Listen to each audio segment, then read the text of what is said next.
Olá, pessoal, tudo bem com vocês? Vamos a mais uma aula de educação musical.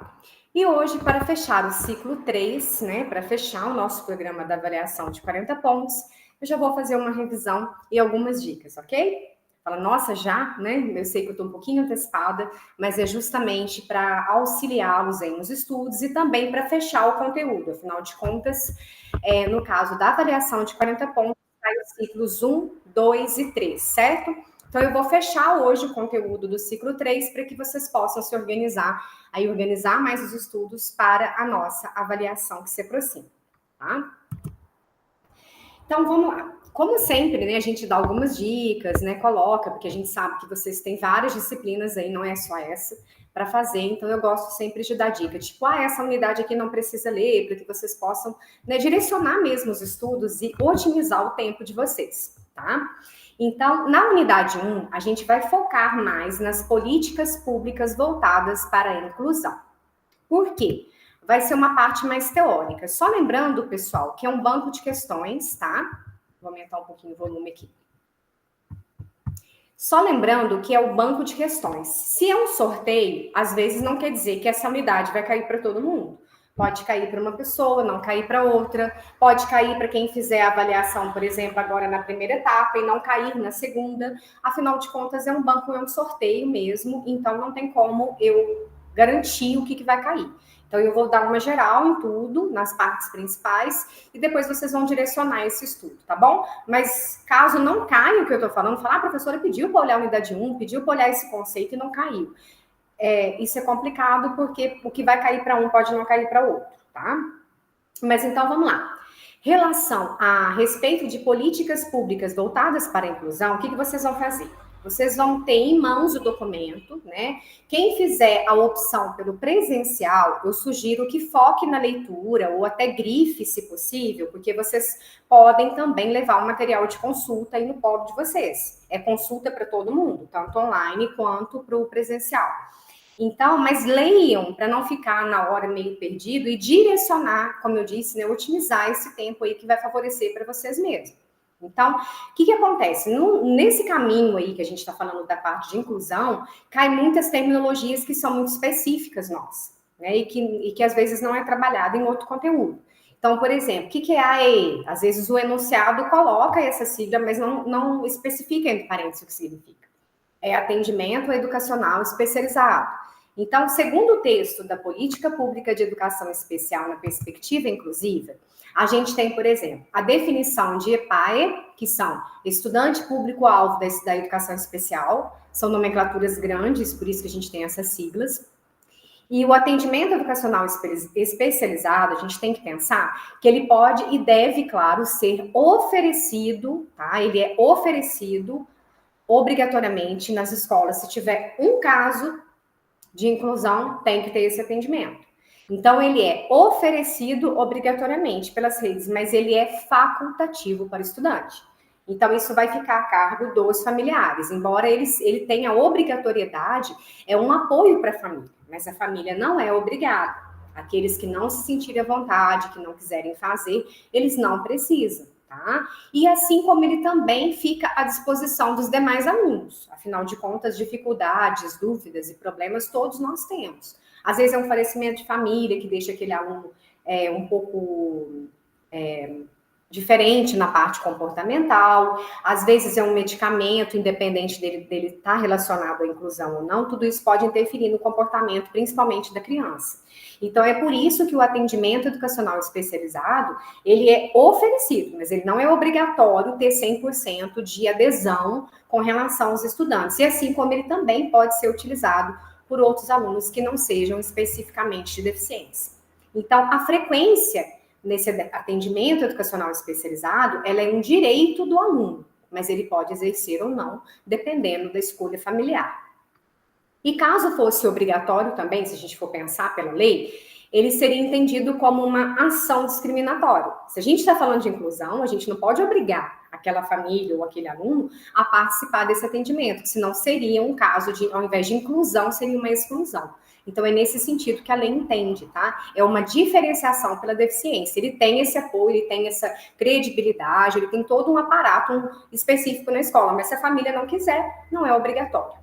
E, além disso, não se destina exclusivamente, como eu já falei, a estudantes com deficiência, mas sim a todos os estudantes, tá? O que vocês podem verificar no guia? Desculpa, gente, eu sei que não é legal fazer um slide poluído, né, com muita informação, mas nesse caso específico, como é a avaliação, eu tive que colocar, até por conta da formação do PDF de vocês. Senão eu falo e não vem escrito, fica mais difícil para visualizar, né? Às vezes você quer baixar esse PDF, você quer imprimir para sua consulta, tá? Então peço desde já desculpas pela poluição visual, né, que esses slides vão ter por conta da quantidade de especificações que eu tive que colocar para vocês terem em mãos, tá? Então, a parte de deficiência mental, ela é uma parte que ocupou grandes páginas do nosso guia, é uma parte muito comentada e é geralmente uma das mais curiosas e cheias de dúvidas que as pessoas têm sobre esse aspecto. Então, pode ser, claro, que tenha uma questão a respeito. O que é uma deficiência mental, né? Ela é um quadro psicopatológico que diz respeito às funções de cognição. Então, tanto os aspectos estruturais quanto os instrumentais também podem estar alterados. Porém, o que vai caracterizar a deficiência ser mental são as defasagens e as alterações nas estruturações mentais para o conhecimento. Então, a delimitação e a compreensão das dificuldades podem ser feitas a partir de diferentes olhares, os quais trarão consequências distintas à prática dos que se dedicam ao trabalho com as mesmas. Eu fiz alguns recortes do guia, tá? E alguns complementos. Vocês também, é bom ter em mãos, ou pelo menos dar uma olhada em algumas páginas do decreto 5.296/2004, no artigo 4º, porque ele fala especificamente o que é a pessoa com deficiência. Então, ele coloca todos os itens lá da lei. Então, por exemplo, regulamenta a lei, né, 7.853, de 24 de outubro de 89, que dispõe a política nacional. É considerado uma pessoa portadora de deficiência que se enquadra nas seguintes categorias. Não é preciso decorar, pessoal. A gente tem uma informação para a gente ter como leitura de apoio para fazer atividade, tá? Isso não é decoreba, isso é lei. E lei a gente entende, a gente não decora, tá? Então, a deficiência física, ela é o quê? É uma alteração completa ou ela pode ser parcial de um ou mais segmentos do corpo humano e que vai acarretar o comprometimento da função física, né? Você está falando de deficiência física, vai comprometer de alguma forma, né? O caminhar, a forma de locomover daquele indivíduo. E apresenta-se sob a forma de vários nomes que a gente não precisa decorar, apenas conhecer, que é paraplegia, paraparesia, monoparesia, tetraplegia. Eu não vou falar todos aqui, mas vocês vão ter esse documento em PDF em mãos aí, tá? Ou até mesmo, né, questão da paralisia cerebral ou membros com deformidade congênita ou adquirida. Exceto as deformidades que são, é importante a gente pensar isso, que são estéticas e as que não produzam dificuldade para o desempenho de função. Então, vamos supor que a pessoa sofreu um acidente, né, ela teve uma delimitação, alguma coisa no sentido mais estético mesmo. Mas isso não está comprometendo o desenvolvimento motor. É considerado uma deficiência física? Não. Tudo que for estético é uma deformidade, mas não é considerado deficiência física, tá? E no caso da auditiva, como que eles retratam isso, né? A auditiva, ela pode ser uma perda parcial, nem todo mundo que tem deficiência auditiva é surdo, né? Isso pode ser parcial ou total das possibilidades auditivas. Então, aqui tem os decibéis colocando, né, pontuando a classificação. Então, se é uma surdez mais leve, vai ter de 25 a 40. Se é moderada, de 41 a 55. Se é uma surdez mais acentuada, de 56 a 70. De 71 a 90, ela é mais severa. E acima de 91, ela é profunda.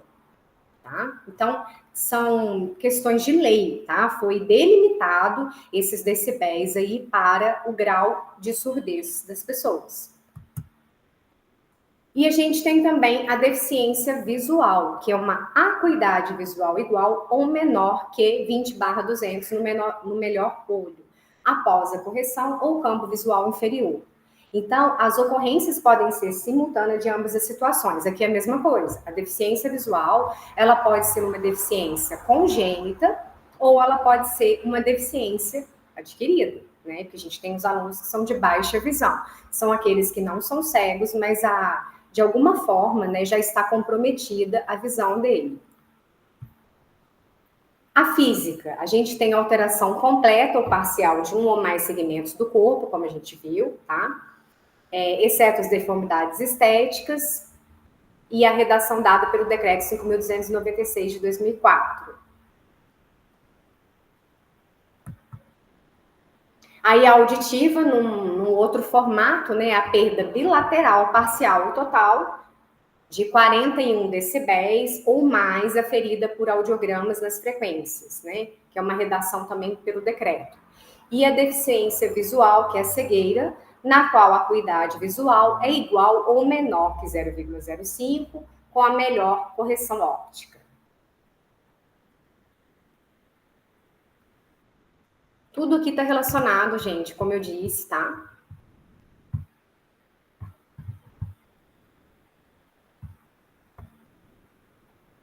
Há uma questão de lei, é um decreto, ok? Deficiência mental, né? O que é a deficiência mental? É o funcionamento intelectual significativamente inferior à média e com manifestação antes dos 18 anos e limitação associada a duas ou mais áreas de habilidades adaptativas. Então, pode ser, por exemplo, uma certa limitação na questão da comunicação, no cuidado pessoal, nas habilidades sociais, né? Que é o caso, por exemplo, do autismo. Né? A utilização da comunidade, utilização de recursos, saúde e segurança, habilidade acadêmica, lazer, trabalho. Deficiência múltipla é o quê? Já a múltipla é uma associação de uma ou mais deficiências. Então, vamos supor que a pessoa tem uma baixa visão e ela tem um problema cerebral, por exemplo, que é considerado. Então, ela tem duas deficiências. A gente pode considerar que é uma pessoa de deficiência múltipla. Então, passou de duas deficiências, já é considerado, pode sim ser utilizado o termo de deficiência múltipla, tá? Então, se a pessoa não consegue mais fazer as suas atividades diárias básicas, né? Escovar os dentes, se trocar, ir ao banheiro sozinha, ela já está dentro aqui, né, da deficiência, a utilização dos recursos, né? A questão das habilidades, então, tudo isso está relacionado com a deficiência mental. Agora, o que é o termo condutas típicas, que também pode aparecer aí para vocês, entre aspas? Ele abrange uma diversidade, né, de leituras diagnósticas, impossibilitando que sejam discriminados alguns importantes pontos a cada um. E tanto crianças com quadros graves de neurose, quanto crianças psicóticas, ou até mesmo os autistas, eles podem ser considerados como portador de conduta típica, tá?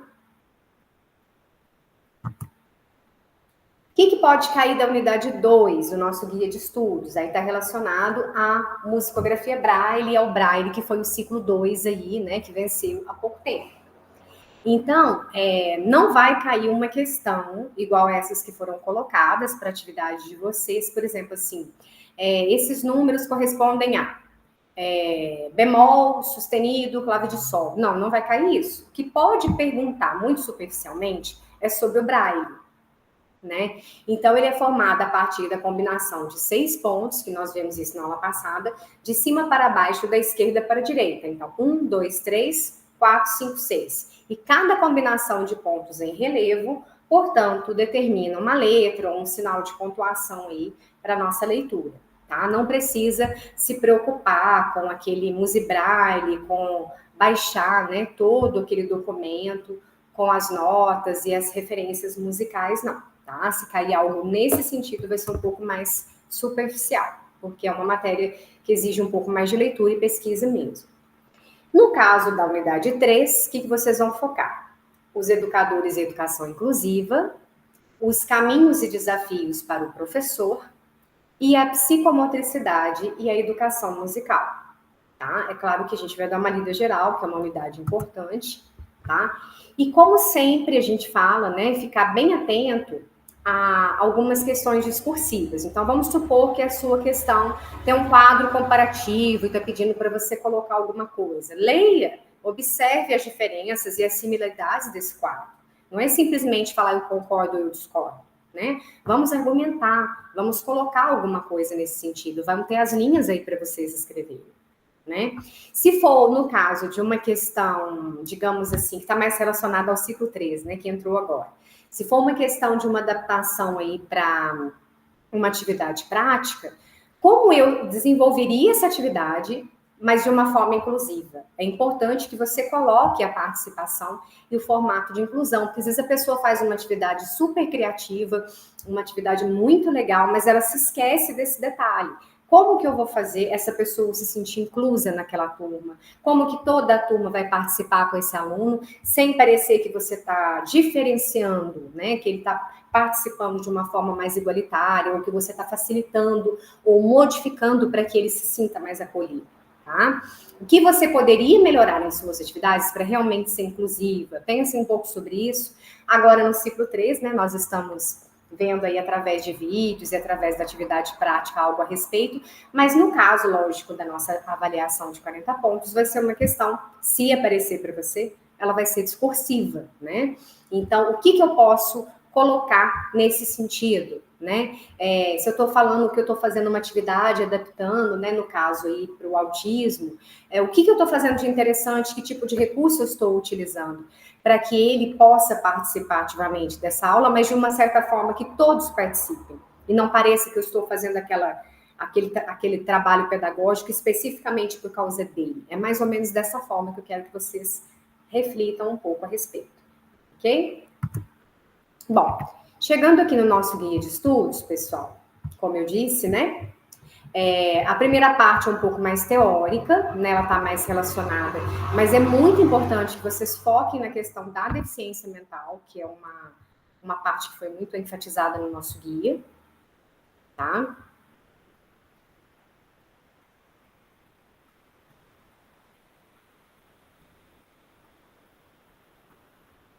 Olha lá, ó. Essa é a parte que eu coloquei ali, né, nosso guia, né, que a deficiência mental, tirei daqui, ela é um quadro psicopatológico que diz respeito especificamente às funções de cognição. Então, a delimitação e compreensão das dificuldades podem ser feitas a partir de diferentes olhares e que vai trazer mais consequências distintas à prática dos que se dedicam, né? Depois a gente falou um pouco da questão de lei, né, ao longo dos anos, né, essa luta aí pela inclusão. Falamos também na unidade 1 sobre o QI, né, que o QI hoje ele não mede, né, a capacidade, ele foi muito modificado esses testes, foi adequado, né, ao diagnóstico de deficiência mental. Ele é apontado como o mais adequado ao diagnóstico de deficiência mental, mas a gente tem que pensar que não é o teste QI antigo que vinha, não. Hoje a gente sabe que cada um tem um tipo de inteligência, inclusive de inteligência emocional, que é mais desenvolvido que outra. Então, hoje, os testes, e ainda bem, estão muito mais voltados para ver as capacidades e as delimitações do indivíduo, não é mais aquele teste fechado que tinha antigamente, tá? E é importante também não confundir processo de cognição ou inteligência com QI. Então, o primeiro diz respeito às funções de cognição, já o segundo é um produto delas. Então, o QI, gente, ele é um resultado, né, avaliado em função de conteúdos produzidos por indivíduo em um determinado momento. Aí depois fala, né, que hoje a ciência mudou bastante, né, e sobre essas descobertas que foram sendo realizadas. Então, a gente conclui que o QI avalia apenas aspectos mais no sentido quantitativo, visto que se trata de uma comparação entre a performance de um indivíduo e a de uma determinada população.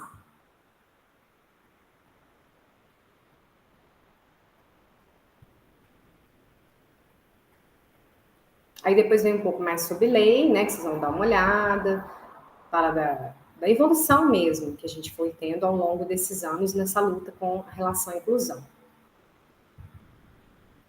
Aí depois fala de condutas típicas, que eu também já falei, né?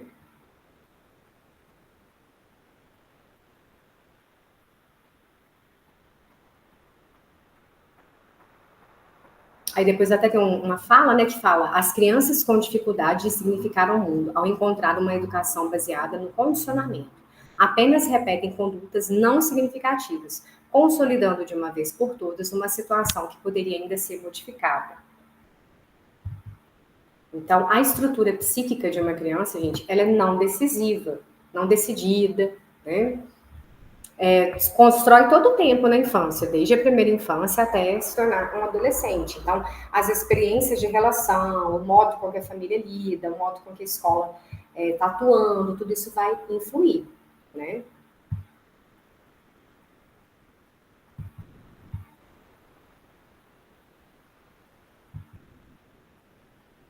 Depois, a unidade 2, que são as políticas públicas, eu não vou entrar em detalhe, porque é mais ou menos aquilo que eu já coloquei no documento ali para vocês, tá?